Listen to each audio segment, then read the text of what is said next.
Okay. Well, welcome everybody. So my name is Kessa, and I work with the city on energy things. I'm an AmeriCorps member with Green Corps, so I'm here for a year, and just really happy that you all came out on such a beautiful evening. Thank you for coming. And it's my pleasure to introduce Diane Meyer and Reed Wahlberg, who are, well, Diane is one of our great sustainability commissioners with the city, and they teach on community solar, so I'll let them introduce themselves. Thank you, Kessa. As Kessa said, I'm Diane Meyer. I'm honored to be on the Sustainability Commission, and you can be proud of the city we live in. I'm also on the board for Conservation Minnesota. Being a retired pediatrician, I'm passionate about the younger generation, and that has led me to my second career in advocating for clean air, renewable energy in a future. Kessa has been a fabulous co-worker researching solar, community solar, everything with our sustainability board, as well as the Climate Action Adaptation Plan, which is, I'd encourage you to take a look at the website, and if you had feedback on that, to give us that as well. And good evening, I'm Reed Wahlberg. I'm a retired medical device engineer, and I developed this course several years ago, and I've taught it multiple times through community ed. This is the first time I've ever done the course live, so this will be interesting. Okay. So we're going to start here. Why are we teaching this class? Well, the bottom line is my wife and I are very concerned about the future of our planet. We feel the heat in the summer, we breathe the smoke from the fires and the drought, and so here's a graph that shows the situation pretty clearly, showing how as global CO2 is increasing, the temperature is increasing, and you know the whole planet is experiencing the hottest temperatures ever, so we just feel the trend is very dire, and so we look for things that we can do to try to help the situation. As you can see from this world map, globally, there are 2 countries that are responsible for the greatest amount of greenhouse gas emissions. And on the scale below is from the lightest color to the deepest for up to 10 billion tons of CO2 production. The US is just behind China, and Russia, Brazil, and India are close behind. However, with climate change, the impact of climate change affects everyone globally, and in fact, those in Africa and developing countries, the lighter color with less production themselves, are often impacted more greatly by climate change, as well as lower socioeconomic status, individuals, inner cities, and coastal islands.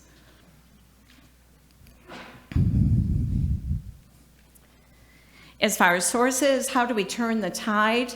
Looking at the sources of electricity, you can see the top 3, which are about 1/4 to 1/3 of the responsibility of greenhouse gas production. Include transportation, the greatest at 29%, and electricity production, which is what we're focusing on tonight, 25%, and buildings at 24%. Agriculture, residential homes, heating homes, electricity, and businesses are all just under 10%. This evening, we're turning our eyes to the sun as we look for renewable energy sources and ways to change this pattern. So here you can see some of the progress that we're making. We are starting to turn the tide and making significant progress in the generation of electric power. So you can see as time has gone along, we peaked years ago and now we're starting to decline. So we want to do what we can to see this trend continue. Many of the community solar gardens also have pollinator-friendly plantings, And some of them even have the beehives.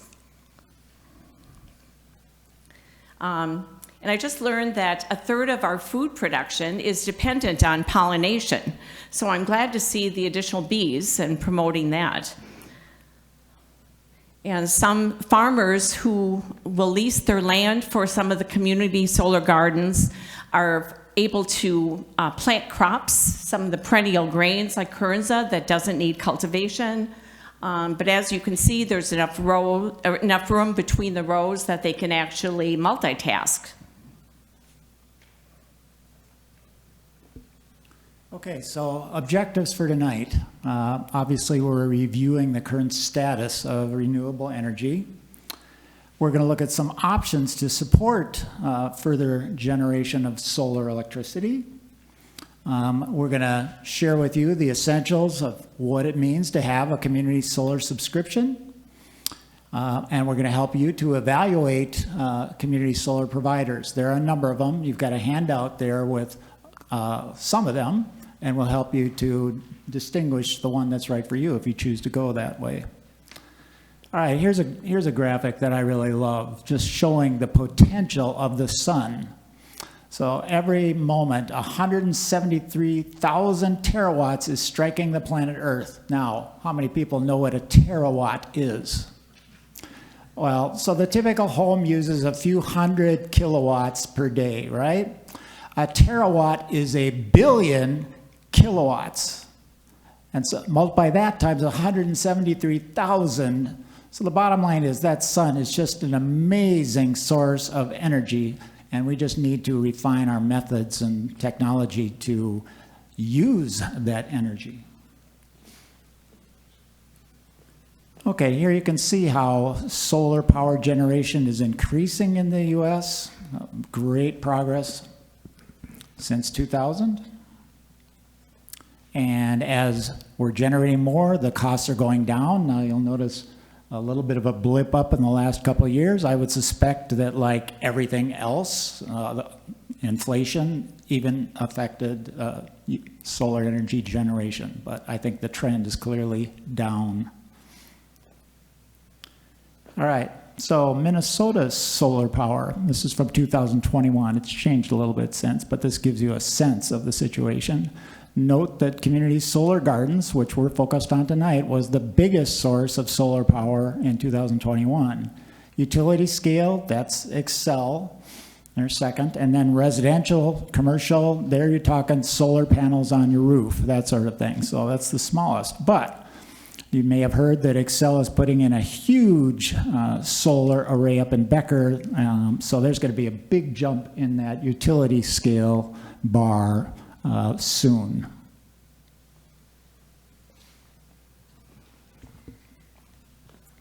Minnesotans are leaders as far as renewable energy sources, and as you can see, as of last year, Minnesota's portion of our energy generation was about 1/3 compared to the US average of 23%. We do have a little bit more nuclear as well, which is considered carbon-free, and then less of natural gas and a little bit more coal. But I know that there are plans for closing coal production that Xcel has over this next decade to reach our goals. And when you combine all the carbon-free power sources, Minnesota's over half of carbon-free, which is amazing. Nationally, it's 41%, and we're looking at the next decade ahead and increasing that. And over the past decade, the new sources of energy production, because we're electrifying homes, vehicles, businesses, heat source, we're going to need expanded, more exponentially greater sources of electricity. And in the past decade, 81% of that has been renewable sources. So that's part of why we're working towards promoting the solar production, and we're certainly utilizing wind production as well in that. There's a small sliver of hydroelectric, but I think the majority wind, solar at about 5%, working towards 10.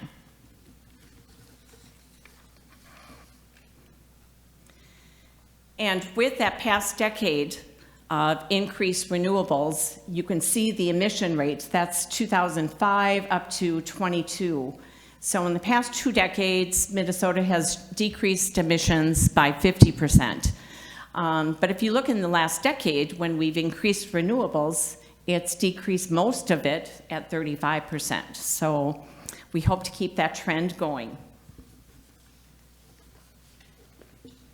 Okay, so there are several options for you to participate in solar electric generation and use.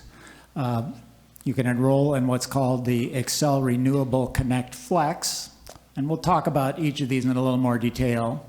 You could choose to put panels on your roof, or you could get a community solar garden subscription, which is the main topic that we're focused on tonight. Well, we're going to touch on all 3 of these. So let's start with Xcel Renewable Connect Flex. So for this, you would just contact Xcel, and you could pay an extra $1.50 per 100 kilowatt hours each month.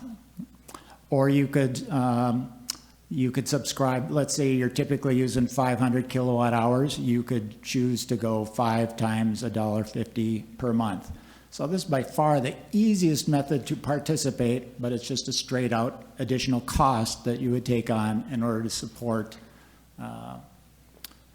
green energy. All right, that's all we're going to say about that one. So for more detail, I would encourage you to contact Xcel. Should you consider installing solar panels on your house? This is a good question to think about before you get a community solar subscription. Well, that's the greenest. You pay a lot up front, and then you gradually pay it off over time. Whoops. Here's the key question. Do you have a roof with a south-facing face that gets good sun exposure? And I'll show you how to evaluate that shortly. And it's good to make this decision before you enroll in community solar. We had our community solar subscription before we decided to put panels on a roof, and we had to actually unenroll from our community solar subscription before adding our panels. The panel installer needed to size our electric use appropriately, and the community solar subscription was interfering. So good to make this decision first. One other thing to consider doing before either is to get a home energy audit, see if you can make your home more efficient as far as electricity use, and if you're at a decision point for electrifying your home as far as heat pump or electric vehicle, sometimes making that decision first and then applying for community solar, you can get more solar credits for additional electricity use. Likewise, if you're going to put solar panels on your home, if you anticipate that you're going to have greater electricity use, you can put the solar panels on to be equal to 100% to 120% of your electricity use. Okay, so here's how you can evaluate your solar potential. Google has a great site. It's called Google Project Sunroof. So if you do a Google search for Google Project Sunroof, you can then put in your address and you'll see your little neighborhood. So that's our house, this one right here. So you can see we have that nice triangular section on the upper face that gets great exposure. We have a lower face that is somewhat shaded from that tree that you can see right there. Oops, I'm pressing the wrong button. But we contacted, actually the first installer I contacted, they looked at our situation and said, nah, we're not that interested. I'm not sure why. But they said, call a different company, All Energy Solar, and that's who we contacted. And they were very interested in our project and did a great job. All right, I'm going to show you another shot of our, all right, so now that's our house right there. And so you can see a little wider view, and you can see how there's a lot of variability in the amount of sun that shines on the roofs. You can also see one of the benefits of Minnetonka. We have a great tree cover.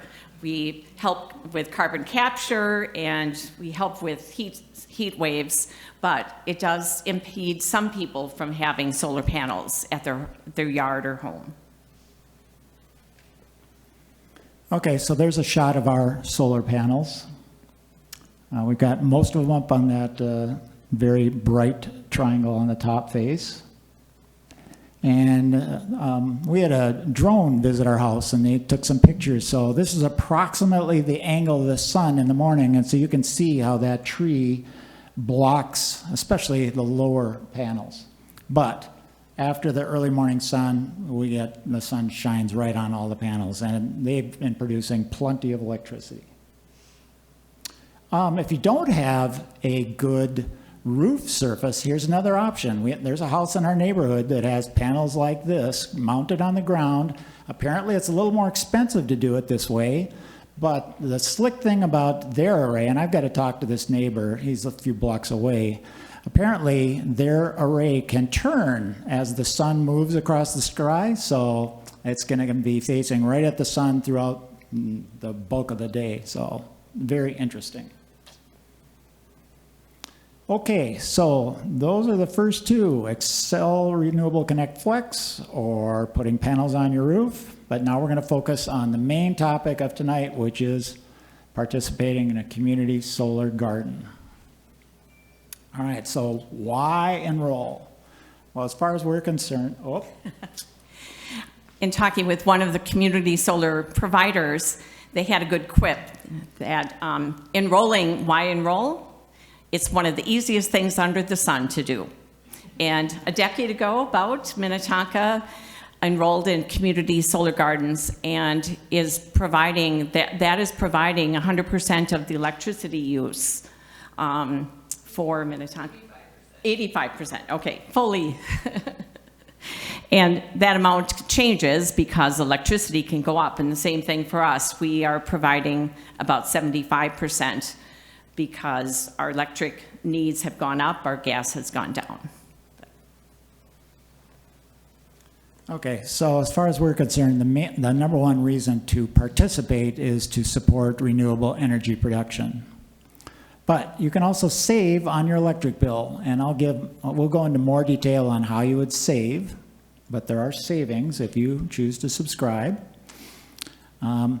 Community solar is a good option for business owners or renters. Renters obviously don't have a roof on which to mount panels, so they can enroll in community solar. Business owners can also enroll, or City of Minnetonka.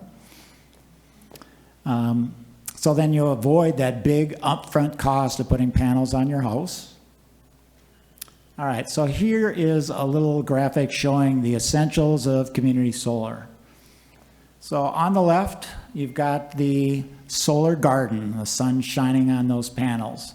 All the energy produced by that solar garden flows over there to the utility, flows over there to Xcel. All right, then Xcel sends the electricity to the homes and businesses throughout the community, just like they do today. So it's just the addition of all that energy being produced by that solar garden that's fed right into Xcel. And the big thing that's different is the bill, because with a community solar subscription, you'll get a bill from the company that's generating with that, with that garden over there. You'll get a bill from them, and you'll get a bill from Xcel. And we'll look at an example of what the bills are like coming up. But that's the way it works in a nutshell.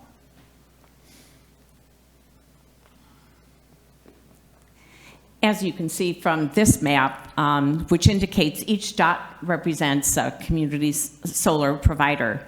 And some of the providers may have several to 100 gardens. And Minnesota and the Northeast dominate the country. I would have thought California before we were looking into this. And actually, the sun that is provided in Florida and Arizona, there's pretty comparable solar production in Minnesota compared to those states. Next. Minnesota was the leader as far as community solar production all the years up until the last two, and New York zoomed ahead. They doubled their megawatt and electric production through their solar program. And there are several other states, especially in the Northeast, looking at Massachusetts close behind, New Jersey, Maryland, Illinois, and Colorado. But this is friendly competition where it's a win-win-win. We want to encourage all the states to follow suit.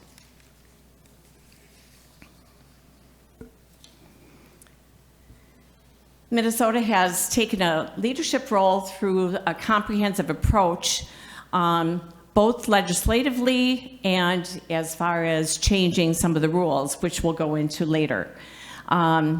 Minnesota has promoted development of community solar and been proactive in it.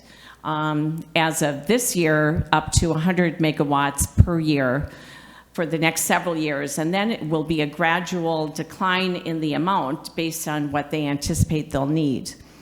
They also make community solar participation more economically viable by promoting, not limiting the farms and expanding, as the demand expands, increasing the need to match it.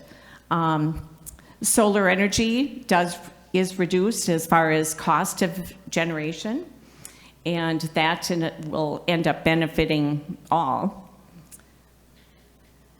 In Minnesota, we have well over 30,000 community solar participants. I don't know if any of you subscribe to the Star Tribune, but there have been multiple articles in recent months focusing on the costs of community solar and kind of challenging the idea that it's really that we're all benefiting financially from the program. But this next slide, I think, sheds some light on the situation.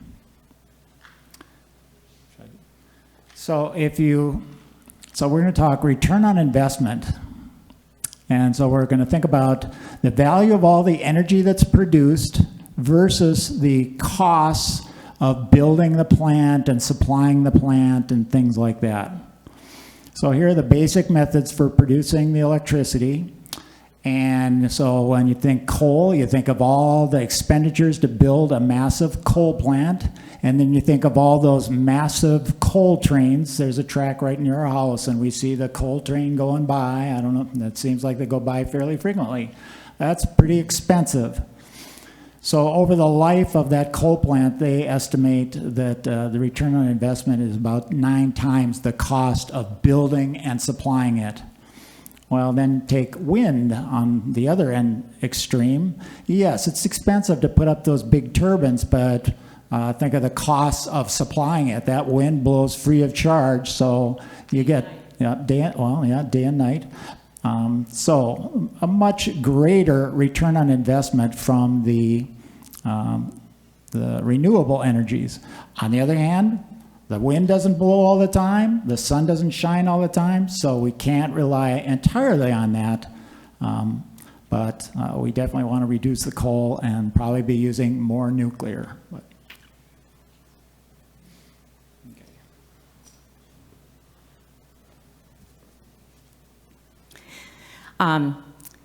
As you may have followed, the legislature made some along with, on the federal level, the Inflation Reduction Act, and on the state level, there were 40 different bills passed to help mitigate climate change.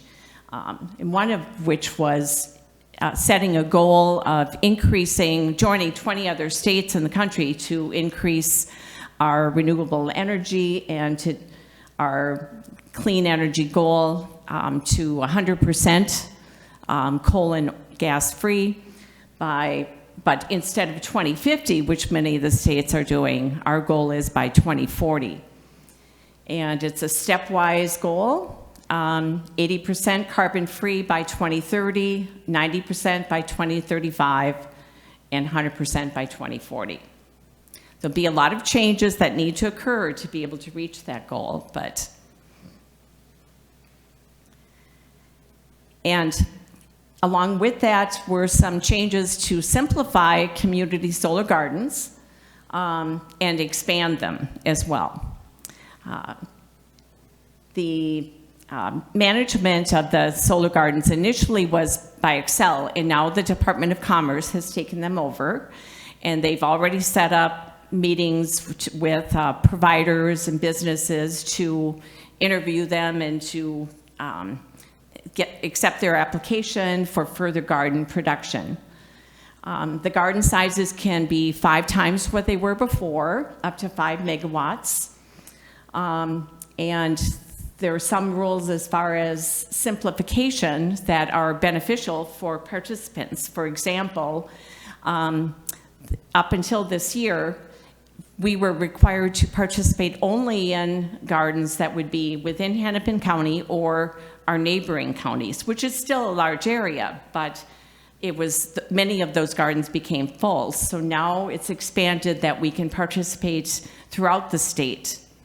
And that allows for the garden production to be in rural areas or uninhabited areas around the state. So there's also going to be simplification of the billing process. So Reed might be able to take out 6 slides coming up. And that won't take place until next year. Probably it takes a while for these changes to occur. And a few other things like the cancellation fee has been waived, and credit check has been eliminated, and it may be certainly for gardens going forward, and many of them from current gardens. This graph, the first decade from 2017, shows the growth of community solar, and the second half is the next decade ahead, and it shows the goal setting of 100 megawatts per year for the first few years, and then 50, and then 20, so that we're trying to escalate the increase in renewable energy. And this helps show the location of gardens throughout the state, and we take great use of the rural areas as well as metro. The yellow would be the cooperative, which is the majority, and then there's green for some of the municipal and investor-owned smaller share. Yes. Okay, hi. Part of my work this year is I wanted to make it easier for residents to know our options and basically make it just like an easier process. So I did a little bit of the legwork for y'all. So I created a spreadsheet of all of the organizations that I could find, and I also ran this by some other people at some other organizations and who are very familiar with kind of the landscape to find kind of all of the organizations that offer community solar for residents. So this spreadsheet, we're going to put a version of it up on the Minnetonka website, on Sustainable Minnetonka, but if you want me to send you a version of it as well, my card's over there, and I'm happy to email it. I'm sharing it as widely as I can to just make it more accessible. But I tried to find basically, the terms, where it's eligible, what they require, like all of those kind of basic questions for everybody. And so as you can see, there are some that aren't accepting in Hennepin County, but there are many that are. There are 9 companies accepting subscriptions for Hennepin County currently. And then there will be more, as Diane said, as these new gardens come online that are getting approved actually as soon as next week for the first round for the 2024 under those new rules that Diane talked about. And I believe these are going to be mostly the same organizations that will be developing the new gardens as well if you decide to sign up like next year or like in coming years. So, yeah. And there are a couple other from you have the handouts. Yes, yeah, the handout should kind of share those as well. And oh, I guess I should mention too, there's a few on there that are like a nonprofit model or slightly different model. So most of them are private companies, and that's generally what's open. And then there's a few that are like mostly for low to moderate income specific. And so there's a few on there that I think may have been delineated as that. So yeah. And on your handout, we tried to separate gardens that currently have openings and are accepting residents from Hennepin County in that first block. And then the second block are gardens that may have new companies that may have new gardens that will become available, but it would be a wait list at this point. But it's in flux. And when there's change in the rules and escalation of new gardens, we have to be a little patient, and there could certainly be some that you check their website or call, and they may not have an opening, and some on that lower section may be able to more readily become available. But they do a pretty good job on the website and by phone as far as connecting, and you can quickly get a sense of what savings you might have and the availability and a little bit background of the gardens. Kessa also mentioned one of the other changes I forgot to say as far as 2024 is there's a focus on priority for low moderate income, but it goes up to 150% of the income. So many families would qualify, and it still allows for all residents to participate. The other group that they're prioritizing would be nonprofit, faith-based organizations, schools, government. So you can contact your local community groups and encourage them to get some savings and participate. CERT is Clean Energy Resource Team. It's an excellent website. Not just for community solar, but renewable energy.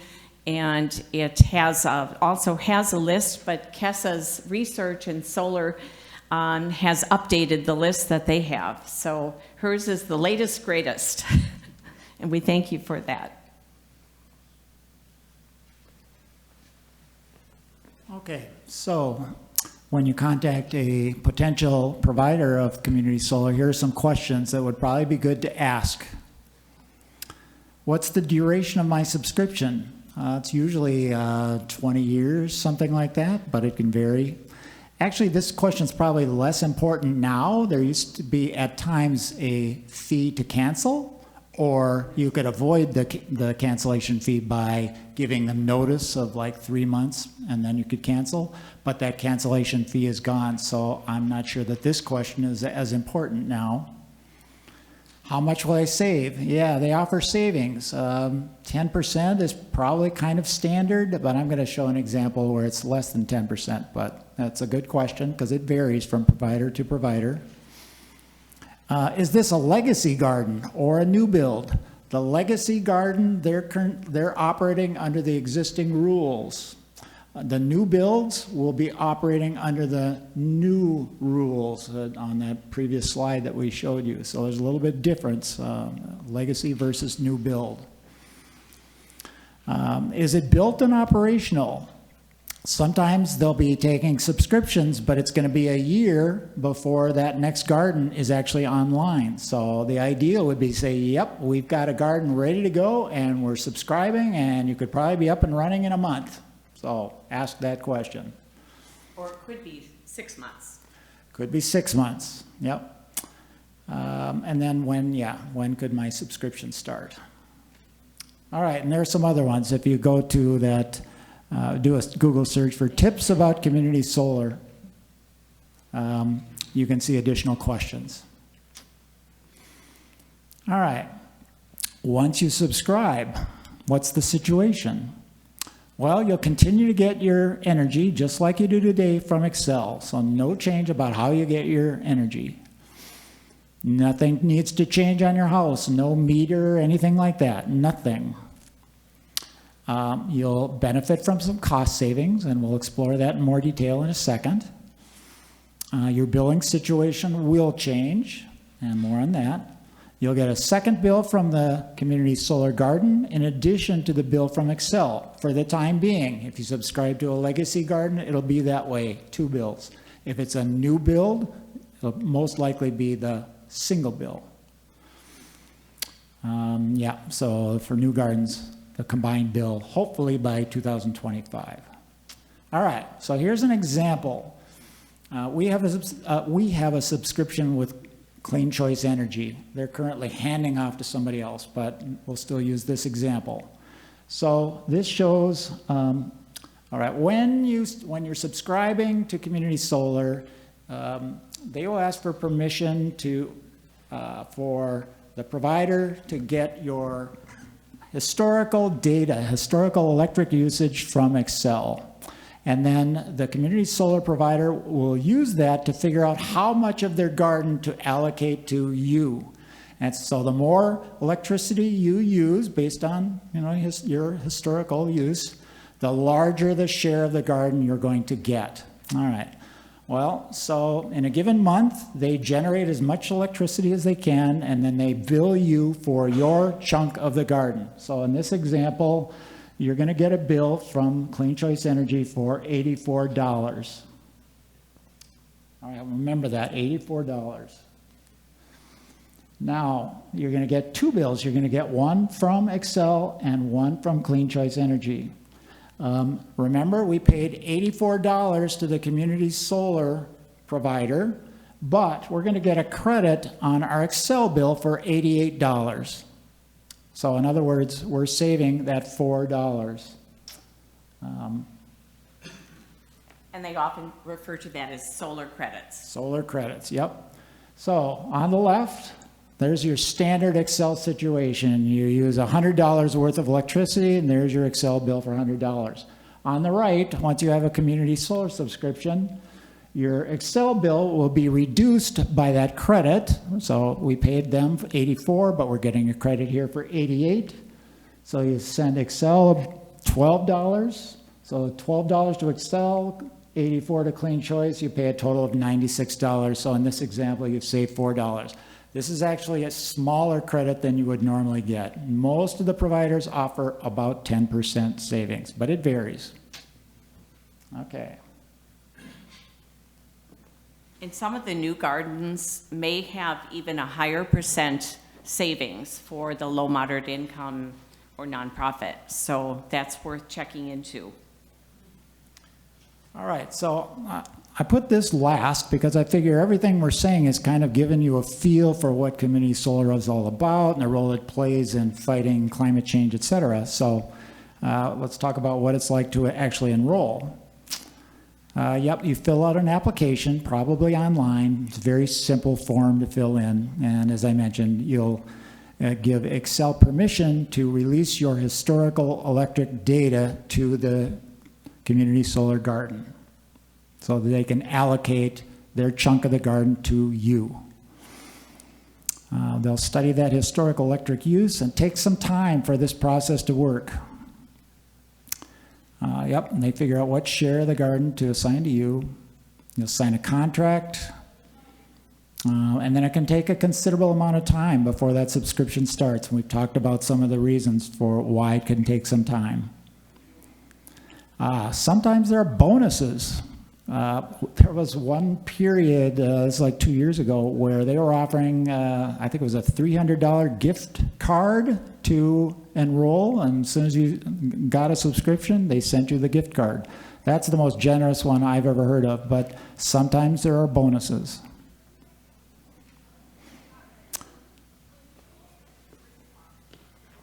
So I forgot to mention, you could ask questions throughout, but we are certainly here to answer any additional questions. And going forward, Kessa, Reed, and I, and the Sustainability Commission would be glad to talk with you. And as she said, if you want a copy of the sheet that she has for your reference, you could just, should they leave an email for that, or?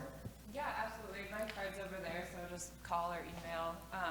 Yeah, and I'll walk around with the mic for anyone who has questions, because we have a webinar as well, and so we want to make sure that everyone can hear who's attending virtually. So, yeah. And thank you very much for coming. We're excited to see a live group. So, question? Yeah.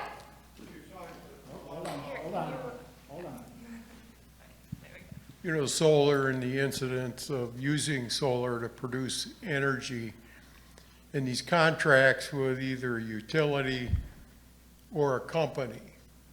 And of course, when you contract for something, what are you liable for? In other words, the question becomes, you're buying a contract for 20 years. Have any of these solar gardens operated for 20 years? And what is the availability over that 20 years? Mm-hmm. Like a power plant, they have high availability to start with, but as they get older, they degrade. They go from maybe 80% down to 40%. Now, I'm paying for that, and all of a sudden, let's say the worst case is the solar garden doesn't work. Mm-hmm. Or it's destroyed, Now, or. So am I stuck with continuing to pay for that 20-year contract as if I'm a shareholder in a utility paying off a power plant that went bad? Right. Very good question. And I had the same question when we were looking at community solar years ago. So if I can break that question apart a little bit, the initial, the contract that you sign no longer has a cancellation fee. So if the current 10% savings somehow whittled down to 5% and you weren't satisfied with that, you could cancel the contract, and it wouldn't be, that would eliminate the 20 years hence. Well, that's assuming they're a viable company. A non-viable company, the people who hold the paper that they use to build it, plus the money you're spending in there, has got to be accounted for somewhere. Mm-hmm. And are you on the hook for any of that? Because you can cancel if it says cancelable. As a fine, subscriber. but the company can cancel Yes. that ability. As a subscriber, we are not, there's no upfront cost. We're not buying into the garden. We're benefiting from the electricity produced on a month-to-month basis. And the savings that we would get from that are on a month-to-month basis. So it's more similar to saying, we want our electricity to come from this farm starting in June of this year, and then if we want to stop in 2027, we can cancel.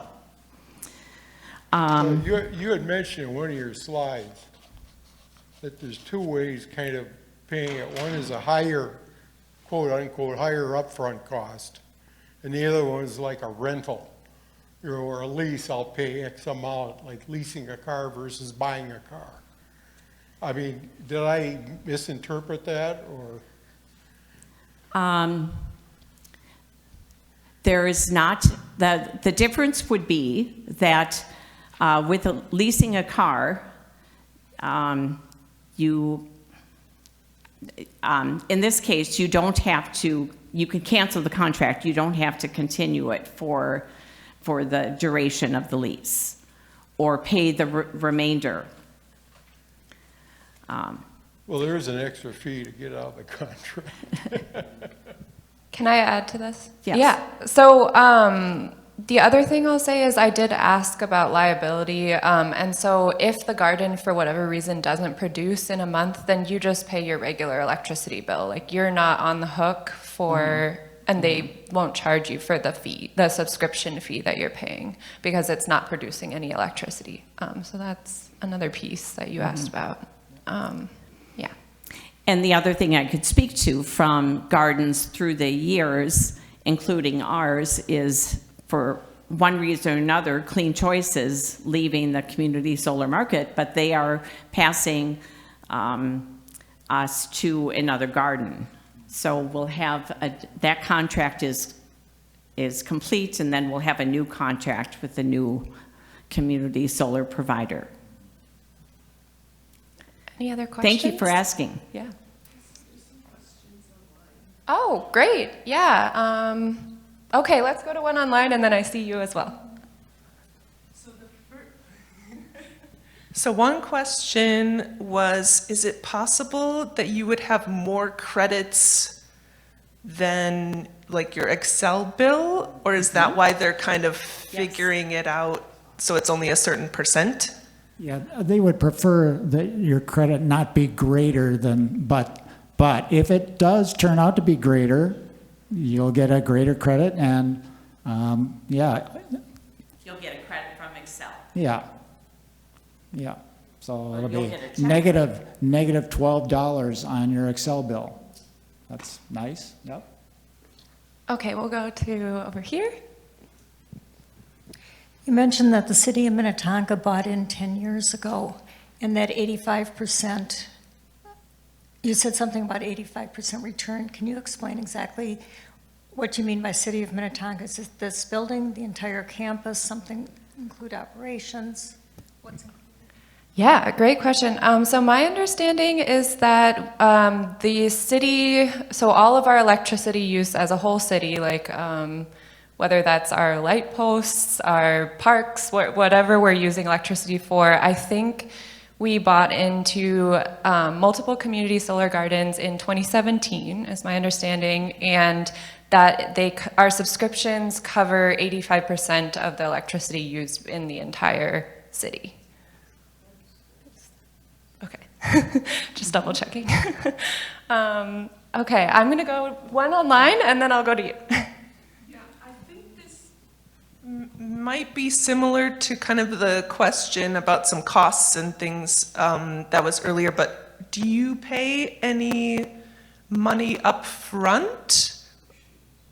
Okay, so it's only like every month you would just pay kind of like your regular electricity bill. There might be a signing bonus, but a gift card, yeah. Right. And then it's only monthly. So there's no upfront cost that's paid. Okay, you had a question? Yeah. I'm currently looking into some solar panels on our roof, and we will have excess energy, so they want us to remove some panels. I was wondering if we could have a solar farm on our roof. Have your own community solar garden on the roof? Wow. You have a massive roof? Well, it's big enough. We already have to remove like 3 or 4 panels off the projected Oh. program, and then it's like, but if I need them later, it's a huge pain in the butt because I have to run another wire and another meter. Right. I have not heard of that situation. I do know that when you have solar panels, the electricity goes back and forth. As the homeowner produces more solar energy from the panels than is being utilized, then it goes back to the grid, and it actually goes back to your immediate neighbors. And then the reverse, as the need is greater than production, we would get and would be metered for electricity from the grid. Yeah, we're right at that. We're right at the 120% plus So, Okay. yeah, they're looking at Okay. redoing the layout of our solar panels to provide the electricity for us and to take advantage of the Excel credit that you can do.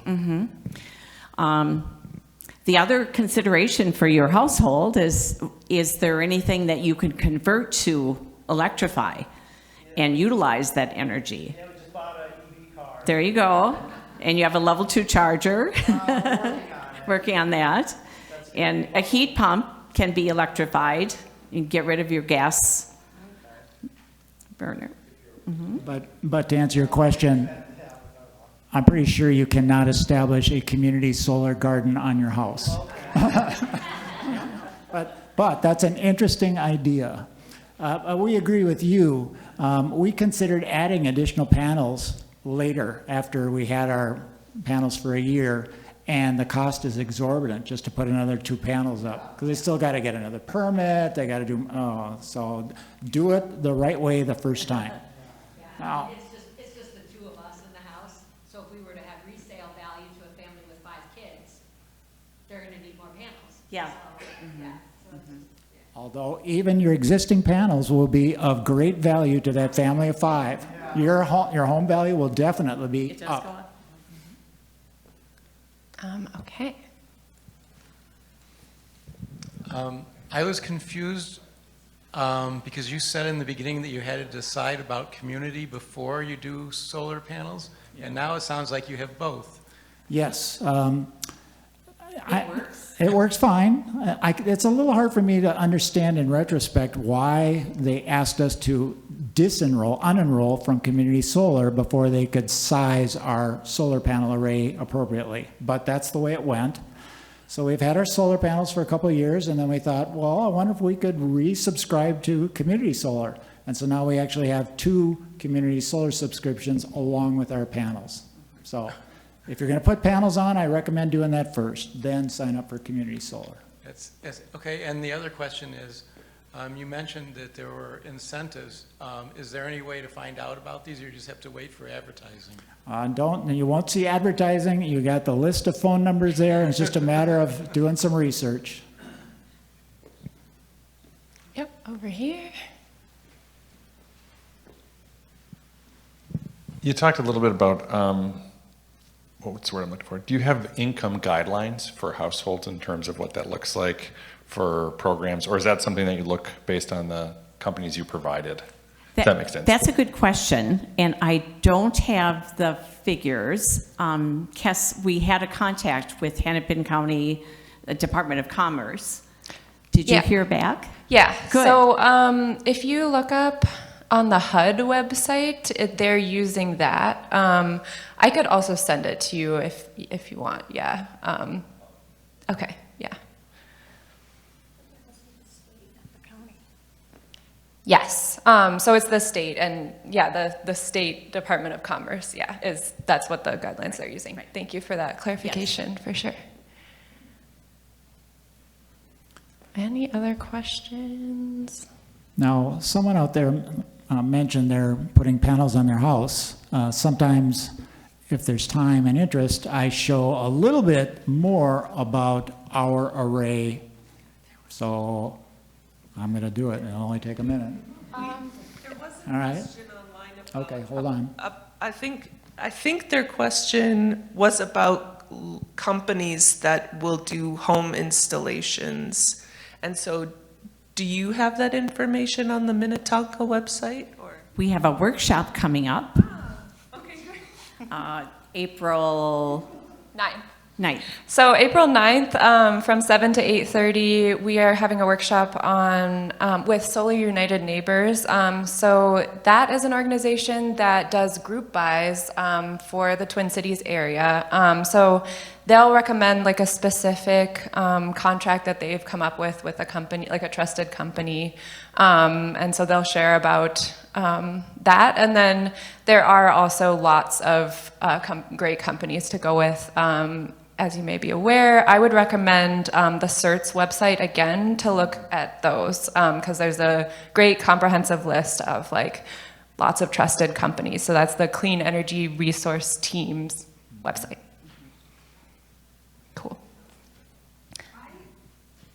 personally had a question, which is similar to your question, is why can't people in a neighborhood make their own community solar?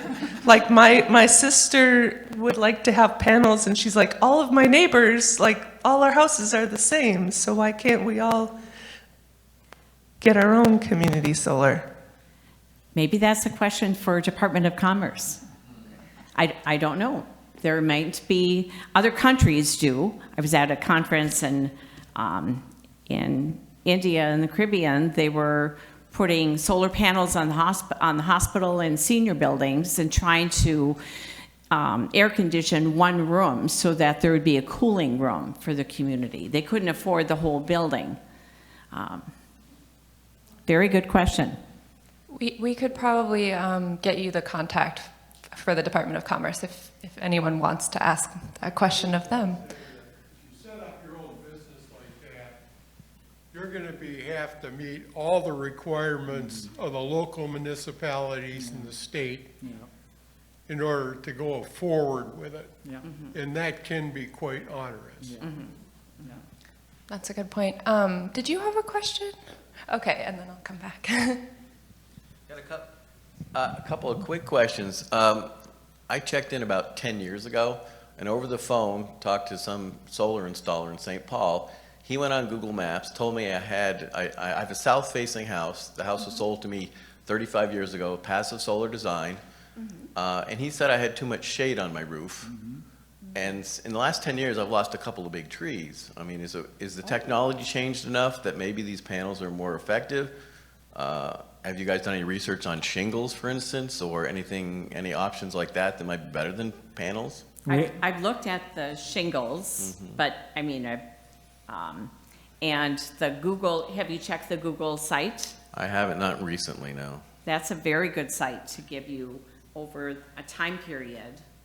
And I know that I listened to the WCCO radio show on Saturday morning put on by Lindus Construction, and they're talking about shingles that can produce solar energy. They're just getting into this, but they think it's going to be huge for them, so they're very excited about it.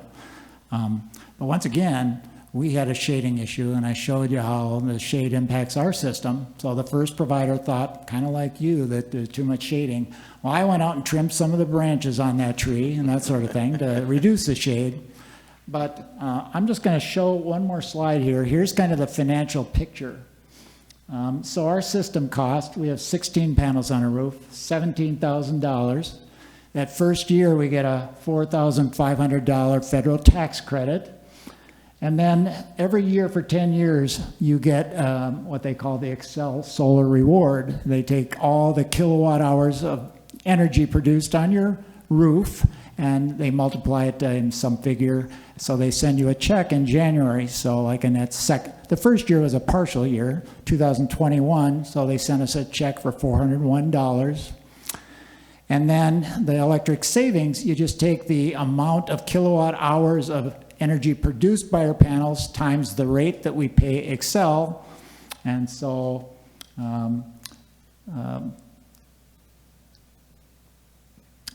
so that's averaging about $600 to $700 per year, the value of the electricity that we produce. So you add those two columns together, the solar reward plus the electric savings, so that's the savings per year. So we're paying off the cost of our system at about $1,000 a year, a little more than $1,000 a year. So our overall payoff will be something like 12 years. And they project out 25 years. So from year 12 to 25, it's money ahead. So I also want to mention that the tax credit has increased. So with the passage of the Inflation Reduction Act, it should be 30% of the initial cost. You can finance it, but we did not use financing. Yep, cash. Yeah. The question that I had is in regard to capacity and, too many panels on your house. It seems to me that the reason they're saying there's too many panels is because you're exceeding the 120%. What's so magic about 120%?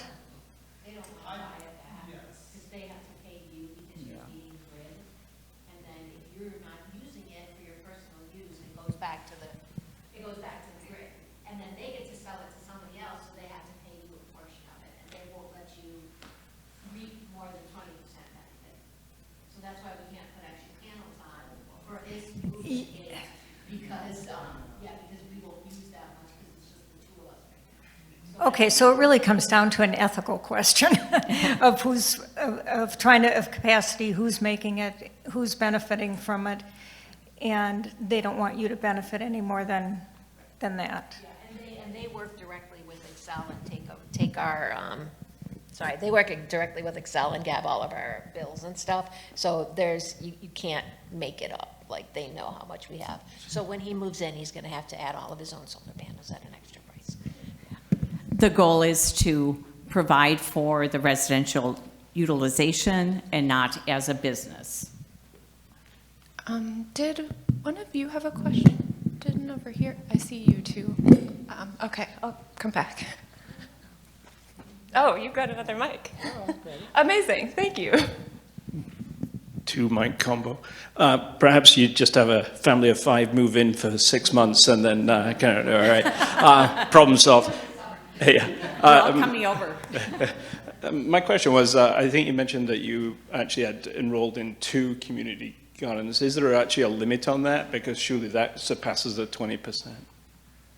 Yeah, we have, both of them are small subscriptions. So the second one is almost insignificant. Yeah, our credits were much greater before we had our panels on the roof. So the community solar subscription on top of a solar panel array is going to be relatively insignificant. So that the total would not exceed 100% of our utilization. Yeah. So do you own the panels? And if so, there's a life expectancy. So over time, at some point, you're going to have to replace them, or somebody is.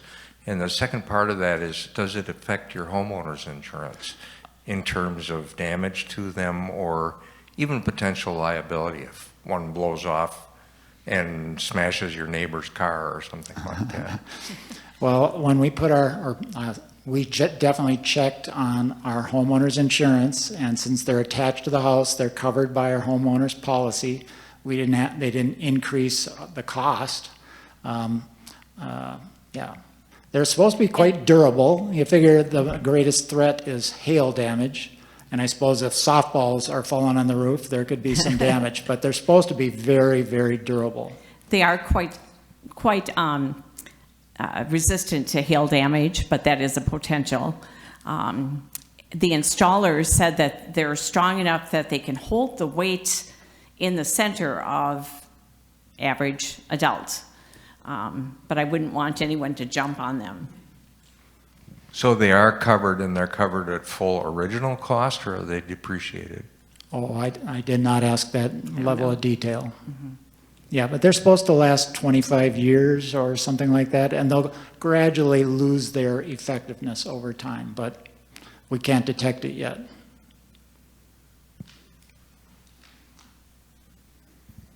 So does it come with a maintenance contract, or are you required to fix anything that breaks? Nothing is broken, nothing, well, I have invested a lot of time and effort in snow removal. I'm probably the most dedicated snow panel remover in the state of Minnesota. I have an incredible contraption to reach way high on our panels, but that's totally optional. The sun will warm the panels and the snow will slide off, but I'm finicky about it, and I've kept our panels very clean. But if you use a roof rake, aren't you worried about damaging them? I have a rake designed for solar panels. Yep. I think you can also get maintenance contracts depending on like who you go with and how that works. So, yeah. Are there any batteries involved in this system? No. So everything goes on and off the grid directly. Excel manages it all, stores it all. Mm-hmm. So at night you're pulling stuff off the grid and not off your panels. Yep. That's essentially how it works. Yep. Okay, thanks. I have a clarification question. With a legacy solar garden, did you say that there they can allow cancellation contracts to occur, or only for new build solar gardens? That's certainly for the new contracts, the new gardens in 2024 going forward, there is no cancellation fee. And from the best that I could see, that is a very important thing when you're looking at a contract. And those that we contacted and worked with did not have a cancellation fee. But it's still a little bit, we're in that transition zone from legacy gardens to new gardens and which of the new laws apply. So I would recommend that you check with the garden that you're looking at and make sure that there isn't a cancellation fee. And Kessa, in talking with them, how many gardens did you find that actually had a cancellation fee yet? I think there were like 1 or 2 that still have a cancellation fee. It's waived if you are like moving out of the territory or if you give them like a certain amount of notice. And a lot of them also like assured me that it's very rarely enforced because it's like they just get a replacement like right away and it kind of just like moves through. So, yeah. And some of the contracts are transferable if you move. That community solar, you can take your community solar plan if you're still within Excel. And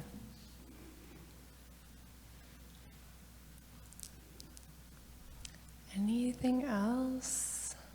Oh, The people online are wondering if it's possible to get a Is it possible to get a copy of the presentation slides? Sure.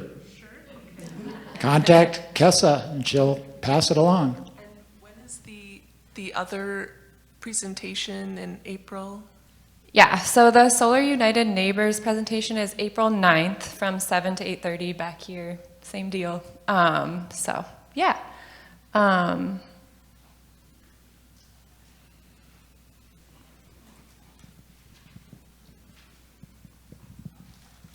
So we've got solar gardens. Are there wind gardens? And then the same type of industry that's from wind versus solar? I'm not aware of wind-specific gardens. The Excel program that Reed mentioned at first does provide that you're supporting wind and solar renewable. But I thought of that as we were presenting tonight. Why not? I'm not sure.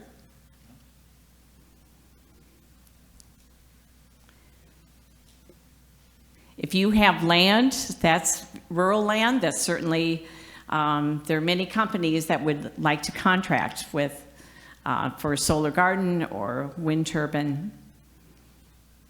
And there are many different options as far as leasing the land or upfront or ongoing cost. Well, you're a very invested group, and I want to thank you for coming tonight, for your intelligent questions and your interest in solar. And I say, let the sun shine. Yeah, thanks everybody. I guess I'll also mention on May 30th, we'll have an electric yard equipment workshop as well, and that'll be out in the courtyard. There's gonna be people bringing demo equipment, so that should be a really cool time. So yeah, and that's May 30th from 6:30 to 7:30 or 8 as well.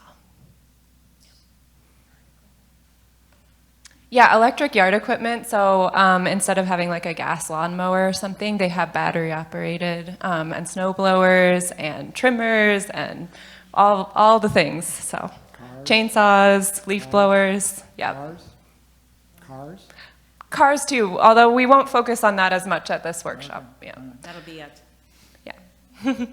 EV Great. seminar coming up. Well, thank you. Let me know if you have any questions and have a great rest of your night, everybody.